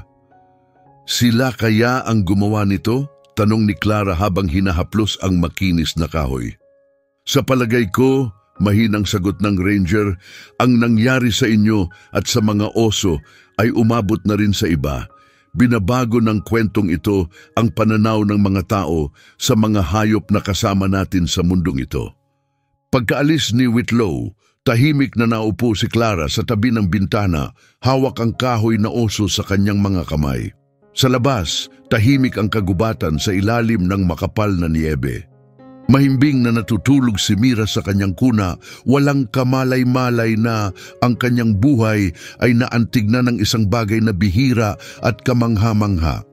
Sa tingin mo, maaalala pa niya ito? Tanong ni Ethan habang umuupo sa tabi ni Clara. Yakap siya sa balikat. Sumandal si Clara sa kanya at ngumiti. Marahil hindi sa paraang kayang ipaliwanag, pero sa kaibuturan niya, naniniwala akong dadalhin niya ito, isang pakiramdam na ang mundo ay mas konektado, mas buhay, kaysa sa iniisip ng karamihan. Sa labas, muling nagsimulang bumagsak ang malambot na niyebe, dahan-dahang tinatakpan ang landas sa pagitan ng kanilang tahanan at ng gubat, isang daan na, kahit panandalian, ay nag-ugnay sa 2 magkaibang mundo. Pagsapit ng tagsibol sa ilang ng Minnesota, biglang sumabog ang mga kulay at tunog. Unti-unting natunaw ang niyebe at lumitaw ang mga bagong usbong na sumisibol mula sa umiinit na lupa. Bumalik na ang mga ibon mula sa kanilang paglalakbay sa timog. Pinuno ang gubat ng masasayang awit. Habang nagtayo sila ng mga pugad sa mga sanga, muling nagsimula ang walang katapusang ikot ng kalikasan. Simula noong taglamig na karanasan, hindi halatang nagbago ang kubo ng mga Whittaker. Ngunit sa di matinag na katahimikan nito, ramdam ang pagbabago. Sa gilid ng kanilang lupa, may isang simpleng research outpost na nagsisilbing sentro ng pagmamasid sa gubat. Minsan ay pinamamahalaan ng mga estudyante mula sa universidad. Lumapit ang mga estudyanteng ito kina Clara at Ethan, dala ang halong siyentipikong interes at tahimik na paghanga. Nagising na ang mga ina at mga anak nila mula sa hibernation, sabi ni Talia, isang graduate student na nakatutok sa pag-uugali ng mga oso. Ipinakita niya ang mga footage mula sa trail camera ng protected area. 5 matatag na inang oso ang nangunguna sa kanilang mga anak papunta sa liwanag ng tagsibol. Tinuturuan silang hanapin ang unang mga halamang makakain sa panahong ito. Lahat sila ay nakaligtas sa taglamig, masayang sabi ni Clara. At yung anak na may sugat sa paa, lubos na ang paggaling niya, sagot ni Talia na may ngiti. Isa na siya sa pinaka-energetikong batang oso sa grupo. Pinindot niya ang isa pang video clip kung saan makikitang umaakyat sa puno ang dating sugatang anak ng oso, gamit ang kanyang napagaling na paa ng walang pag-aatubili. Napuno ng tuwa ang puso ni Clara habang pinapanood ang kanilang progreso. Sa nakaraang mga buwan, nadiskubre ang kahanga-hangang mga kaalaman tungkol sa kanilang ugnayan. Sa halip na mamuhay ng magkakahiwalay gaya ng karaniwang asal ng mga adult na oso, ang 5 inang ito ay nanatiling magkalapit, nagtayo ng mga lungga malapit sa isa't isa at aktibong tinutulungan ang bawat isa sa pagpapalaki ng kanilang mga anak. Nakakakita kami ng mga asal na hindi pa kailanman na dokumento sa mga mailap na oso, paliwanag ni Talia na may pananabik. Nangangaso sila ng magkakagrupo. May mga nagbabantay at nagtuturo ng mga kasanayan sa mga anak, minsan hindi pa nila sariling anak. Isang makasaysayang tuklas, ngunit ang tunay na ikinagulat ng research team ay ang kanilang komunikasyon. Patuloy na gumagawa ang mga oso ng mga marka sa partikular na lugar. Hindi basta-basta, kundi tila may layunin na parang may mensaheng nais iparating. Mahigit 30 natatanging simbolo ang naitala at ang ilang ulit na lumilitaw ay nagpapahiwatig ng isang simpleng sistemang pasulat. Bagamat maingat ang tono ng mga akademikong ulat, iwas sa sobrang pagbibigay kahulugan, kahit ang pinakamapagduda sa mga siyentipiko ay tahimik na umaamin. Ang mga asal na ito ay lumalampas sa nakagawiang kaalaman tungkol sa kakayahan ng hayop na mag-isip. Si Mira, na ngayon ay 8 buwang gulang at masiglang gumagapang, ay hindi inaasahang naging sentro ng atensyon, lalo na sa panig ng mga oso. Sa 3 magkaibang araw, lumitaw ang mga inang oso at ang kanilang mga anak sa gilid ng gubat tuwing inilalabas ni Clara si Mira. Lagi silang nananatili sa ligtas na distansya, ngunit kapansin-pansing pinagmamasdan ang sanggol habang gumagalaw at tumutuklas sa paligid. Parang itinuturing nila siyang isa sa kanila. Minsang sabi ni Ethan matapos ang isa sa mga sandaling iyon, sinusubaybayan nila ang paglaki niya. Umagang iyon nakaupo si Clara sa porch, si Mira ay nasa kanyang kandungan habang sinasagap nila ang init ng araw. Sa loob ng bahay, abala si Ethan sa kusina, naghahanda ng pananghalian. Paminsan-minsan nakikita niya ito sa bintana. May isang galaw sa likod ng mga puno ang pumukaw sa kanyang pansin. Hindi na siya nagulat nang makita si Yara, ang inang oso na tinawag ng mga mananaliksik na matriarch. Ngunit kilala sa puso ni Clara bilang Yara. Madalas nang dumalaw si Yara nitong mga nakaraang linggo. Hindi siya lumalapit ng labis o nagiging agresibo, ngunit lagi niyang sinisigurong alam nila na naroon siya. Tila ba sumusubaybay lang. Ngunit ngayong araw, may kakaiba. Mag-isa si Yara. Wala ang kanyang mga anak na ngayoy mas malaki na simula nang unang makilala sila ni Clara. "Kamusta, kaibigan ko?"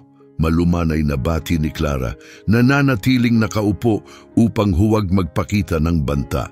"Nasaan ang mga anak mo ngayon?" Tumigil si Yara sa dati niyang distansya, nakatutok ang mga mata kina Clara at Mira. Naglabas siya ng mahinang unggol at dahan-dahang ibinaba ang isang bagay sa lupa. Gamit ang isang paa, itinulak niya ito ng ilang talampakan paabante bago umatras ng kaunti. Tinitigan ni Clara ang bagay sa lupa habang lumalalim ang kanyang pagkausyoso.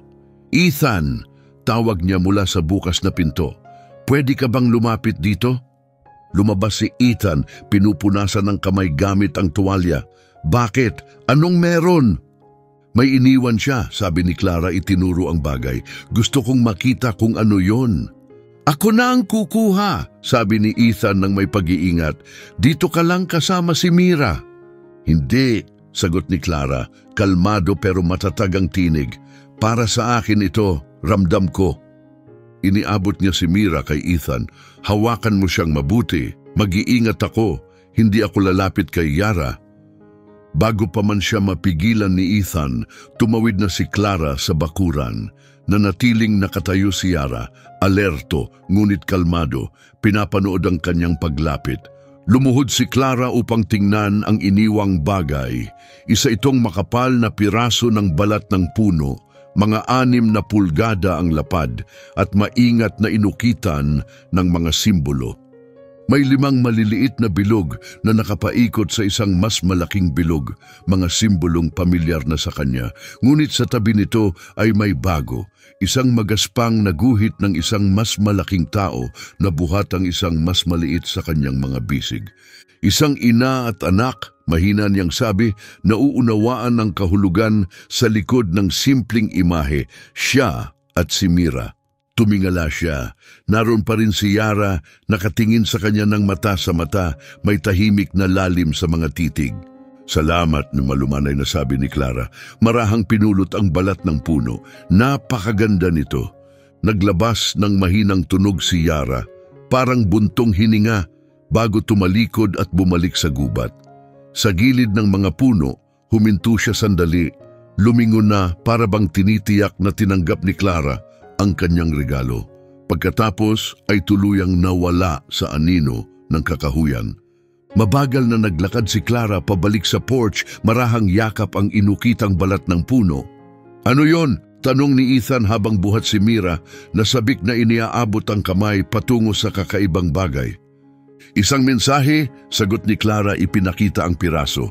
"Sa tingin ko, sinasabi niyang kabilang na tayo sa bilog nila." Maingat na pinagmasdan ni Ethan ang mga ukit, nakakunot ang noo sa malalim na pag-iisip. "Dapat ipakita natin ito sa research team." "Oo," tugon ni Clara, "pero gusto ko munang unawain kung ano talaga ang ibig sabihin nito." Sa mga sumunod na linggo, naging sentro ng matinding pansin mula sa agham ang inukit na balat ng puno. Maingat itong pinag-aralan ng mga mananaliksik, ikinumpara sa mga naunang simbolo mula sa mga oso. Napansin nila ang paulit-ulit na mga pattern at hugis. Lumawak ang team. Sumama ang mga eksperto sa wika, antropolohiya at agham ng kognisyon sa orihinal na mga wildlife biologist. "Napakalaki ng ibig sabihin nito," sabi ni Dr. Eleanor Wright, ang punong siyentipiko, sa isang pagpupulong sa istasyon. Hindi lang ito paggamit ng kagamitan o matalinong paglutas ng problema. Ito ay abstract symbolic thinking. Ibig sabihin, kaya nilang katawanin ang mga ideya na wala sa kanilang harapan at dati, akala natin tanging tao lang ang may kakayahang ganoon. Mabilis na kumalat ang balita ng tuklas, una sa mga akademikong network, sumunod sa mga grupong pangkalikasan at sa huli, sa publiko. Pinagpiestahan ito ng media, puno ng dramatikong headline tungkol sa mga nagsasalitang oso sa mga website at TV. Nagsimulang magkampo ang mga mamamahayag malapit sa pag-aari ng mga Whittaker, umaasang masilayan ang di pangkaraniwang mga hayop. Lumalala na to, bulong ni Ethan isang gabi habang isinasara ang mga kurtina, tinatakpan ang mahahabang lente ng kamera na nakatutok sa kanilang mga bintana. Ginawa na nila itong palabas. Mahina ang sagot ni Clara, kita sa mukha ang kanyang pag-aalala. At naaapektuhan na ang mga oso. Mahigit 1 linggo nang hindi lumalapit si Yara sa gilid ng gubat. Upang maprotektahan ang mga hayop, pinalakas ng istasyon ng ranger ang mga patrol sa paligid ng protected area. Ngunit ramdam na ang lumalaking tensyon. May ilang tao sa bayan na natuwa sa pansin at sa dagdag na kita mula sa mga bumibisitang turista. Pero ang iba, lalo na ang mga matagal nang naninirahan doon, ay naiinis sa kaguluhan. Ilan sa mga bumabatikos, kabilang na ang parehong mga mangangaso na nakasagupa ni na Clara at Ethan ilang buwan ang nakaraan, ay nagsabing isa lamang itong panluloko o mas masahol pa, isang banta. Kailangan nating gumawa ng paraan, sabi ni Clara isang gabi, habang pinapanood si Mira na mahimbing na natutulog, walang kamalay-malay sa lumalakas na kaguluhan sa labas ng kanilang tahanan. Nagtiwala sa atin ang mga oso, hindi natin sila pwedeng pabayaang masaktan dahil sa lahat ng ito. Tahimik si Ethan sa ilang sandali, saka nagsalita, marahil panahon na para tanggapin natin ang alok ni Dr. Wright. Nagpanukala ang universidad na magtayo ng isang research facility, isang fully funded na sentro na magbibigay daan sa pangmatagalang pag-aaral sa mga oso habang pinangangalagaan ang kanilang tirahan. Kasama sa plano ang pagpapalawak ng protected area at paghihigpit sa pangangaso at pag-unlad ng lupa sa paligid.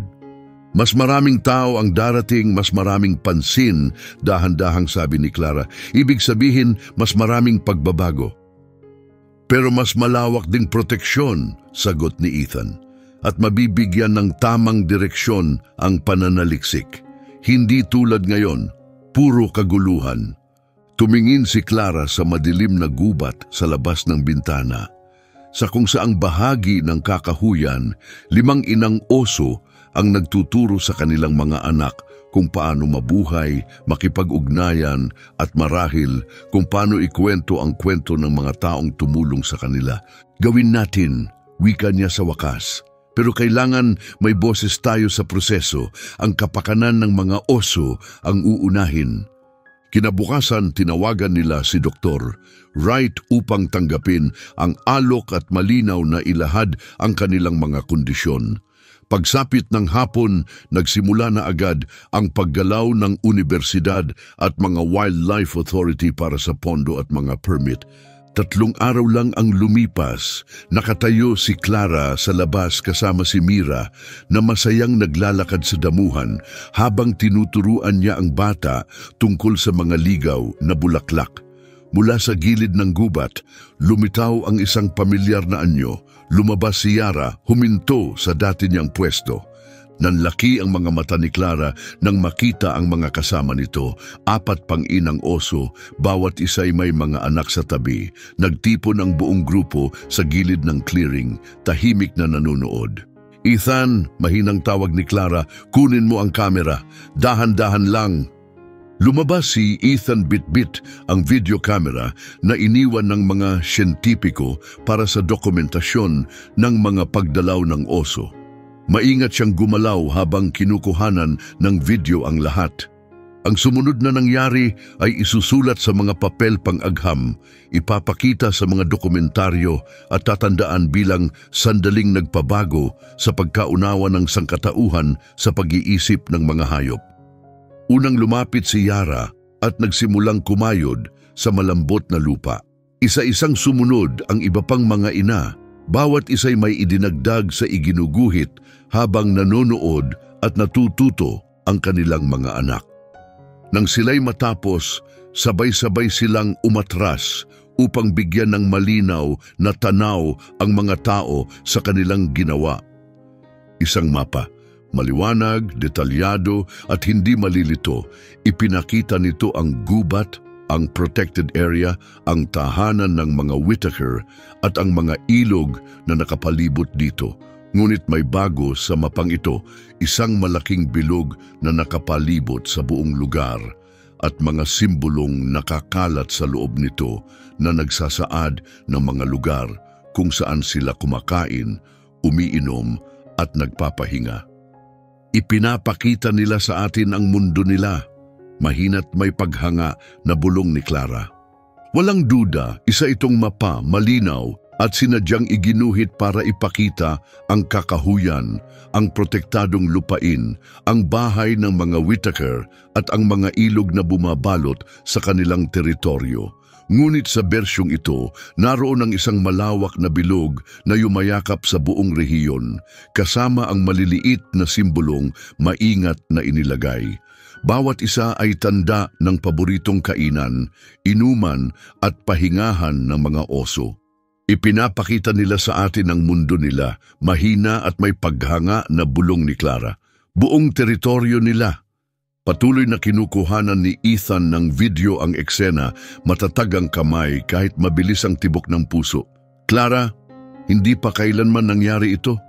Wala pang mailap na hayop ang gumuhit ng mapa para sa atin. Patuloy silang nanatiling tulala habang si Yara ay muling lumapit sa guhit. Maingat niyang idinagdag ang isang bagong marka sa gilid ng bilog, isang simpleng hugis na kahawig ng isang gusali at kapansin-pansing mas malaki kaysa sa kubo. Ito ang research center, dahan-dahang sabi ni Clara. Alam niyang naroroon ito. Alam niya kung ano ito. Ang pagkaunawa ay lubos na nakabigla. Hindi lang basta nakikipag-ugnayan ang mga oso. May kamalayan sila sa ginagawa ng mga tao. Nauunawaan nilang may bago na namumuo sa kanilang tahanan at kusang loob nilang piniling ibahagi ang kaalamang iyon. Tumingala si Yara at tumingin ng diretso kay Clara. Sa titig na iyon, may higit pa sa pag-iisip, nandoon ang pag-unawa, ang presensya, ang isang uri ng karunungan na lampas sa anumang naitala sa siyensiya. Hindi lang talino ang nasa mga matang iyon, kundi karunungan. Biglang naputol ang katahimikan sa tunog ng papalapit na mga sasakyan. Dumating na ang research team para sa gawain ng araw. Maayos na umatras ang mga oso pabalik sa gubat, naglaho ng may likas na kahusayan. Si Dr. Wright ang unang dumating sa lugar. Nanlaki ang kanyang mga mata nang makita ang detalyadong guhit sa lupa. Ito'y isang mapa, hindi ba? Tanong niya. Tumango si Clara. Ginawa nila ito ng sama-sama. Lahat ng 5 ina ay nakilahok. At ang simbolong ito, itinuro niya ang pinakabagong idinagdag. Sa tingin namin, ito ang bagong pasilidad. Nauunawaan nila ang mga plano natin, dagdag ni Ethan. Lumuhod si Dr. Wright upang suriin ang disenyo, maingat ang mga mata habang sinusundan ang bawat simbolo. Binabago nito ang lahat, mahina niyang sabi. Lahat-lahat. 6 na buwan ang lumipas, opisyal nang binuksan ang Northwoods Bear Research Center. Maingat itong idinisenyo upang maging bahagi ng kalikasan. May solar panels na kumukuha ng liwanag nang hindi sinisira ang ganda ng gubat. May mga elevated walkway para hindi gambalain ang lupa at lahat ng materyales ay eco-friendly. Nakatayo si Clara sa observation deck, buhat si Mira sa balakang habang pinapanood ang paggupit ng laso para sa seremonya ng pagbubukas. Ang sanggol, ngayon ay 9 na buwang gulang, ay pumalakpak at sabik na itinuro ang makukulay na dekorasyon. "O anak," malumanay na sabi ni Clara, "magagandang bandila at tingnan mo." Ipinaling niya ang tingin ni Mira sa gilid ng kagubatan kung saan gumagalaw ang malalaking anino sa pagitan ng mga puno. Andyan din ang mga espesyal mong kaibigan habang itinatayo ang gusali na natiling malapit ang mga oso. Hindi sila kailanman lumapit o nambulahaw pero hindi rin sila umalis. Naging matatag sina Clara at Ethan sa mga panuntunan. Walang sinuman ang dapat lumapit o gambalain ng mga oso. Alam nila ang nangyayari, madalas sabihin ni Clara sa mga kontratista at opisyal na nag-aalangan. Pinapayagan nila ito, kaya utang natin sa kanila ang respeto. Sumama si Ethan sa deck at yumakap sa kanya. Tapos na rin sa wakas ang talumpati ng gobernador, biro niya. Siguro pati si Yara ay nabagot. Napansin mo ba yung pag-ubo niya? Tumawa si Clara. Sa gitna ng talumpati, nakita ngang nakaupo si Yara sa gilid ng kagubatan. Tahimik at matatag, nakatagilid ang ulo na parang nakikinig sa mga tinig sa clearing. Siguro nagtataka siya kung bakit ang tagal-tagal natin magsalita ng mga simpleng bagay. Nakangiting sagot ni Clara. Naputol ang kanilang tahimik na sandali nang lumapit si Doktor. Wright kasama ang isang matangkad, maayos ang bihis na lalaki na agad nakilala ni Clara, ang presidente ng universidad. Mrs. Whittaker, ani ng university president na may mainit ng ngiti habang iniabot ang kamay. Gusto ko sanang personal kayong pasalamatan, pati ang inyong asawa. Dahil sa inyong gabay at mga kondisyon, naging isang tunay na etikal at mapagmalasakit na proyekto ito. Hindi sana ito nangyari kung wala kayo. Kinamayan siya ni Clara at ngumiti. Salamat. Pero hindi kami ang tunay na dahilan kung bakit naging posible ito. Tumango siya patungo sa kagubatan. Sila ang dahilan, sila ang pumili na makipag-ugnayan, sila ang nagtiwala sa atin. Sinundan ng presidente ang kanyang tingin. Ilang mga oso ang makikitang tahimik na nanonood mula sa gilid ng gubat. Nagliwanag ang kanyang mukha sa paghanga. Hindi ka pani-paniwala, bulong niya. Sobrang kamangha-mangha. Biglang nagkaroon ng paggalaw malapit sa pangunahing gusali, hudyat ng pagsisimula ng opisyal na tour. Nagsimulang magtipo ng mga bisita, mga kinatawan ng pamahalaan, tagapagbigay ng pondo, mga mamamahayag upang tuklasin ang pasilidad na nag-ukit na ng kasaysayan. Sumama na ba tayo sa grupo? Mahinang tanong ni Dr. Wright. Hiniling ng gobernador na makasama kayong dalawa sa tour. Umiling si Ethan. Sa tingin ko, mananatili muna kami rito. Parang ito ang tamang sandali para lang manood. Tumango si Doktor. Wright na parang nauunawaan at inakay ang presidente palayo. Iniwan ang pamilya Whittaker sa observation deck na papalibutan ng gubat at katahimikan. Umupo si Clara sa isa sa mga upuang may malambot na kutsyon na dinisenyo para sa tahimik na pagmamasid. Kumakampay si Mira sa kanyang kandungan, ang malalaking mata ay nakatutok sa gilid ng gubat kung saan naroroon pa rin ang mga oso nanonood. Sa tingin mo ba naiintindihan nila kung ano ang nangyayari ngayon? Tanong ni Ethan habang umuupo sa tabi niya. Pinagmasdan ni Clara si Yara habang dahan-dahan nitong inaayos ang kanyang halos ganap ng lumaking mga anak sa isang kalahating bilog sa pagitan ng mga puno para bigyan sila ng mas malinaw na tanawin ng mga taong nagtipon sa ibaba. Sa palagay ko, mas marami pa silang nauunawaan kaysa sa inaakala natin, mahina niyang sagot. Matagal na nila tayong pinagmamasdan, pinag-aaralan, malamang bago pa natin sila napansin. Habang umiikot ang tour sa paligid ng pasilidad, nanatili sina Clara, Ethan at Mira sa kanilang pwesto, ibinabahagi ang isang tahimik at payapang koneksyon sa mga nilalang na hindi lang nagbago ng kanilang mga buhay, kundi nagsimulang baguhin ang pananaw ng mundo sa talino at komunikasyon ng kalikasan. Pagkatapos, lumabas si Yara mula sa mga puno. Ang kanyang malakas na anyo ay kapansin-pansin sa luntian ng kagubatan. Dahan-dahan siyang tumayo sa kanyang likurang mga paa, hindi upang manakot, kundi may malinaw na layunin. Tumindig siya ng matagal, ang kanyang titig ay nakatuon sa pamilya Whittaker. Pagkatapos, sa isang kilos na napakalalim at di inaasahan, nawala ang lahat ng salita kay Clara. Iniangat ng oso ang isang paa at marahang inilapat ito sa kanyang dibdib bago muling bumaba. Nakita mo yon? Bulong ni Ethan, halos hindi makapagsalita sa damdaming lumukob sa kanya. Hindi nakapagsalita si Clara. Tumango lamang siya, ang mga matay nagluluha. Ang munting kilos na yon, napakapahayag, napakasinasadya, ay nagsalita ng higit pa sa anumang wika. Nilampasan nito ang lahat ng hadlang sa pagitan ng kanilang mga mundo. Tumalikod si Yara at nagsimulang lumakad pabalik sa gubat kasunod ng kanyang mga anak. Pinanood siya ni Clara habang naglalakad palayo, puno ng paniniwalang ito ay hindi pagtatapos, kundi simula ng isang bagay na pambihira. Hanggang sa muli, kaibigan, mahina niyang tawag. Salamat sa pagtitiwala mo sa amin para ikwento ang iyong kwento. Sa mga buwang sumunod, nagtala ang Research Center ng higit pang kahangahangang interaksyon at asal. Naglabas ng mga makabagong ulat ang mga siyentipikong journal. Nabago ang matagal ng paniniwala tungkol sa pag-iisip ng hayop.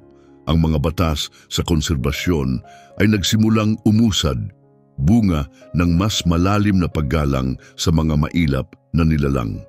Ngunit para kina Clara, Ethan at Mira, ang pinakapuso ng lahat ay mananatiling ang tahimik, nyebeng gabi, kung kailan lumapit ang mga inang oso na takot, humingi ng tulong.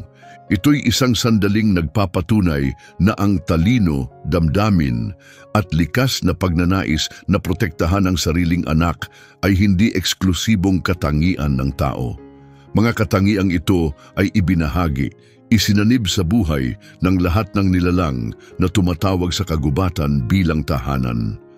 Habang unti-unting lumulubog ang araw sa likod ng Northwoods Bear Research Center, binabalot ng gintong liwanag ang kalupaan, mahigpit na niyakap ni Clara si Mira at mahinang bumulong sa kanyang tainga. Tandaan mo ang alaala na ito, Mira. Alalahanin mong minsan, ang mga tinig na pinakakailangan nating marinig ay yaong mga hindi kailanman itinuro sa atin kung paano pakinggan. At ang tunay na pag-unawa ay dumarating kapag binubuksan natin ang ating puso sa mga hindi katulad natin.